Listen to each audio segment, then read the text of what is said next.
करती है। हक की तलवार निकलती है तो फिर बातिल के सर नहीं काटती, नस्लों को कलम करती है। बहुत आसान है मजमा इकट्ठा कर लेना, मगर पढ़े लिखे जहनों में अपनी बात पहुंचा देना, शऊरो फिक्रो तदब्बुर के उजाले उनके दिलों में तकसीम कर देना बहुत मुश्किल काम है।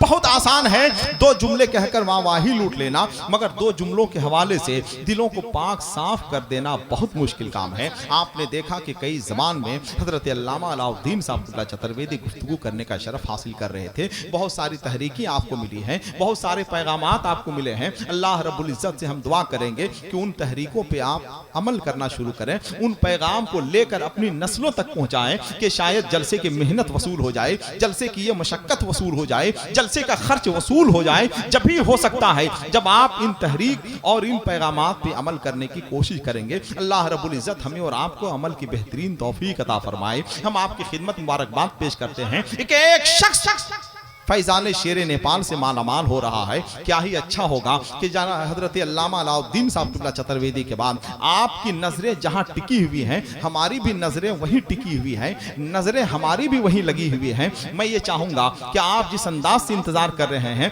ये इंतजार की घड़ियां खत्म होनी चाहिए और जनाबे नदीम रजा फैजी तक हम भी पहुंचे, आप भी पहुंचे हैं। मगर जरूरत इस बात की है कि जितने लोग बैठे हुए हैं एक बार हुजूर शेर नेपाल का नाम पर बोल दें सुबहान अल्लाह। जहां पे जनाबे नदीम रजा फैजी बैठे हुए हैं, वही नस्ल नई नस्ल का एक ताज़ाकार मद्दाह रसूल शायर इस्लाम जनाबे मामून रशीद भी बैठे हुए हैं, जो आपकी नजरों के सामने हैं। हिंदुस्तान का बहुत ही जदीद लहो लहजे का शायर, वो भी जलवा अफरोज हैं। मगर इस वक्त जनाबे नदीम रजा फैजी को अगर ना पेश किया जाए तो कहीं से कोई पत्थर चल सकता है और हम जख्मी हो सकते हैं।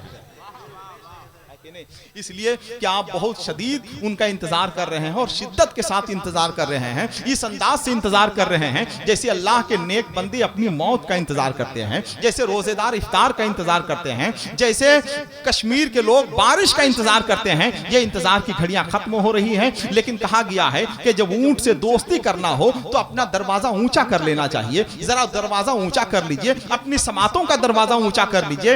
एक शेर मैं पढ़ता हूं कि मेरा घर रश के जन्नत बन गया तो, मेरा घर रश के जन्नत बन गया तो, अगर तशरीफ लाए मुस्तफा तो, मेरा घर रश के जन्नत बन गया तो, मेरा घर रश के जन्नत बन गया तो। ऐसे ही खामोशी के साथ सुनिए, हर चीज की एक ज़कात हुआ करती है। शायरी की ज़कात यह है कि कभी कभी खामोशी के साथ भी सुनना चाहिए। मेरा घर रश के जन्नत बन गया तो, मेरा घर रश के जन्नत बन गया तो, अगर तशरीफ लाए मुस्तफा तो, अगर तशरीफ लाए मुस्तफा तो, जहन्नम मुंतजिर मेरा है लेकिन करम सरकार ने फरमा दिया तो, करम सरकार ने फरमा दिया तो। समझदार लोग बोल रहे हैं, अब आप कब बोलेंगे ये आप जाने कि मेरा घर रश के जन्नत बन गया तो, अगर तशरीफ लाए मुस्तफा तो, करम सरकार ने फरमा दिया तो, जहन्नम मुंतजिर मेरा है लेकिन करम सरकार ने फरमा दिया तो। और हुजूर शेर नेपाल को अपने तसव्वुर में रख के ये शेर सुन लीजिए कि मेरा घर रश के जन्नत बन गया तो, अगर तशरीफ लाए मुस्तफा तो, जहन्नम मुंतजिर मेरा है लेकिन करम सरकार ने फरमा दिया तो। हमेशा नाम लो अहमद रजा का, ये बोलने की जगह है। जरा हुजूर शेर नेपाल के नाम पर अपने हाथों को उठाकर बोल दे सुभान अल्लाह। हमेशा नाम लो अहमद रजा का, हमेशा नाम लो अहमद रजा का। नहीं लोगे अकीदा मर गया तो, हमेशा नाम लो अहमद रजा का, हमेशा नाम लो अहमद रजा का। नहीं लोगे अकीदा मर गया तो, अकीदा मर गया तो। नबी की शान में बकवास मत कर, कोई सुन्नी अगर झुंझला गया तो, नबी की शान में बकवास मत कर, कोई सुन्नी अगर झुंझला गया तो।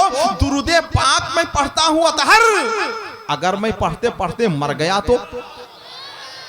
माशाअल्लाह, सब समझदार लोग बैठे हुए हैं। जरा हुजूर शेर नेपाल के नाम पर अपने दोनों हाथों को उठाकर बोल दें सुभान अल्लाह। जरा और मोहब्बत के साथ बोले सुभान अल्लाह। आइए, आपके इंतजार की घड़ियां खत्म हो रही हैं। शायर इस्लाम जनाबे नदीम रजा फैजी तशरीफ ला रहे हैं। अब ये आप जाने वो जाने क्या पढ़ना है, कितना पढ़ना है, किस तरह आप सुनेंगे, किस तरह उनको सुनाना है। मुझे तो सिर्फ एक ऐलान करना है कि अब गम आए, खुशियां आए, मौत आए, कि तू आए, मैंने तो बस आहट पाई और दरवाजा खोल दिया।